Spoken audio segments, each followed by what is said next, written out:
உற்சாகமான இரவு வணக்கம்.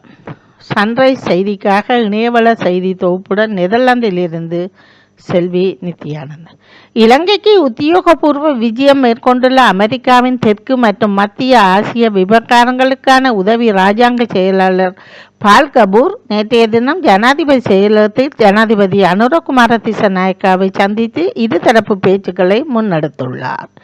இலங்கையில் 14 மாவட்டங்களில் உள்ள 538 கிராம உத்தியோகஸ்தர்கள் பிரிவுகளை டெங்கு உயர் அபாய மண்டலங்களாக அறிவித்து அரசாங்க தகவல் திணைக்களம் சிறப்பு அறிவிப்பை வெளியிட்டுள்ளது.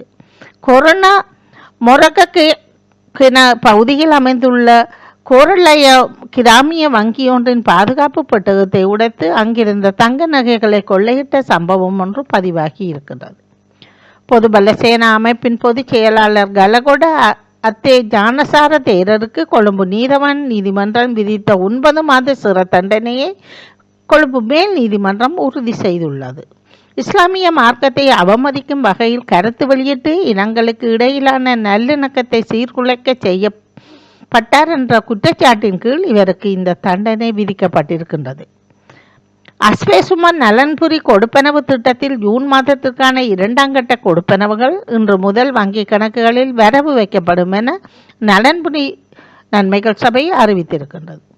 தமிழ்நாடு சட்டமன்றம் என்றாலே தனித்துவமான நடைமுறை, பாரம்பரியமான வார்த்தை பிரயோகங்கள் அரை நூற்றாண்டு காலத்துக்கு மேலாக கடைப்பிடிக்கப்பட்டு வரும் ஒரு அவை நாகரிகம்தான் சட்டென நினைவுக்கு வரும். ஆனால் இன்று ஆளுநர் உரைக்கு நன்றி தெரிவிக்கும் தீர்மானத்தில் முதல்வர் விஜய் ஆற்றிய உரை 50 ஆண்டு கால சட்டசபை மரபுகளை முற்றிலும் உடைத்தெறிந்து சினிமா பாணியில் மேடையைப் போல் அவையை அதிர வைத்திருக்கின்றது.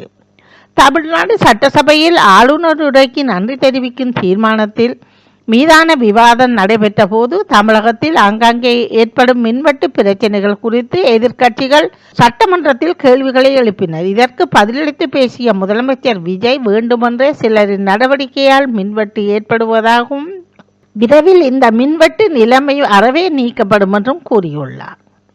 லக்னோவில் தனியார் பயிற்சி மையத்தில் ஏற்பட்ட தீ விபத்தில் 15 மாணவர்கள் உயிரிழந்துள்ளனர். திமுக தலைவர் பதவியில் இருந்து ஸ்டாலினை தூக்கி எறிய கனிமொழி ஆசைப்படுவதாக நாஞ்சில் சம்பந்த் பேசியுள்ளார்.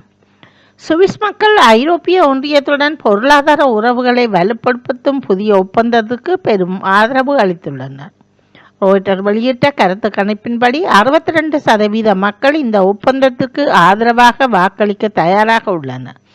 அதே சமயம் 31% பேர் எதிர்ப்பு தெரிவித்துள்ளனர். பிரித்தானிய பிரதமர் கெய்ர் ஸ்டார்மர் ராஜினாமா செய்துள்ள விடயம் பிரித்தானியாவுக்கும் ஐரோப்பிய ஒன்றியத்துக்கும் இடையிலான உறவில் மீண்டும் பாதிப்பை ஏற்படுத்தக்கூடுமோ என்ற சந்தேகத்தை உருவாக்கியுள்ளது. காரணம், பிரித்தானியாவும் ஐரோப்பிய ஒன்றியமும் இணைந்து நடத்தும் உச்சி மகாநாடு ஒத்திவைக்கப்பட்டிருப்பதாக தெரிய வந்திருக்கின்றது. ஐரோப்பா வங்கம் நிலவி வரும் கடும் வெப்ப அலை காரணமாக பிரான்சில் 2 குழந்தைகள் சிற்றுண்டில் விடப்பட்டமையால் உயிரிழந்தமை உட்பட இதுவரை குறைந்தது 18 பேர் உயிரிழந்துள்ளனர். உலகில் அதிகரித்து வரும் சைபர் தாக்குதல்கள், கலப்பு போர்முறை மற்றும் தொலைதூர தாக்குதல்கள் முதலான அச்சுறுத்தலுக்கு ஏற்ப சுவிஸ் இராணுவம் தன்னை மாற்றி அமைத்துக் கொள்ள வேண்டும் என சுவிட்சர்லாந்தை ஆளும் பெடரல் கவுன்சில் கூறுகிறது. பாரிஸின் நகரில் நடத்தப்பட்ட போதைப்பொருள் வேட்டையில் போது பிரபல ஓவியர் பிக்காசோவின் ஓவியம் ஒன்று கண்டெடுக்கப்பட்டிருக்கின்றது. தொடர்வதி விளையாட்டு செய்திகள். ஷியாட்டிக்குள் நுழைய மோசல்லா மற்றும் அவரது எகிப்திய அணி வீரர்களுக்கு அனுமதி மறுக்கப்பட்டதைத் தொடர்ந்து உலக கிண்ண விவகாரத்தில் ஒரு அதிர்ச்சிகரமான திருப்பம் ஏற்பட்டுள்ளது. இதுவரை உலக கோப்பைகளின் பெயரை அளிக்காத நாடு 2 முறை உலக கோப்பையை வென்ற நாட்டை எதிர்த்து விளையாடி போட்டியை செய்திருப்பது அதிர்ச்சி அளித்துள்ளது.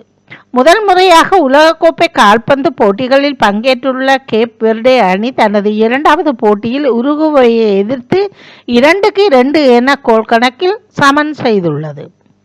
அர்ஜென்டினா கால்பந்தாட்ட ஜாம்பவான் லியோனல் மெஸ்ஸி ஆஸ்திரியாவுக்கு எதிரான போட்டியில் தனது 17வது கோலை அடித்து உலகக்கோப்பை வரலாற்றில் அதிக கோல்கள் அடித்த வீரராக சாதனை படைத்துள்ளார்.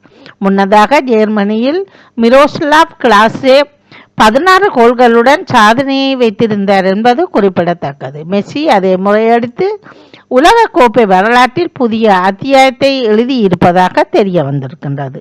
இத்துடன் செய்திகள் நிறைவடைகின்றன. நன்றி, வணக்கம்.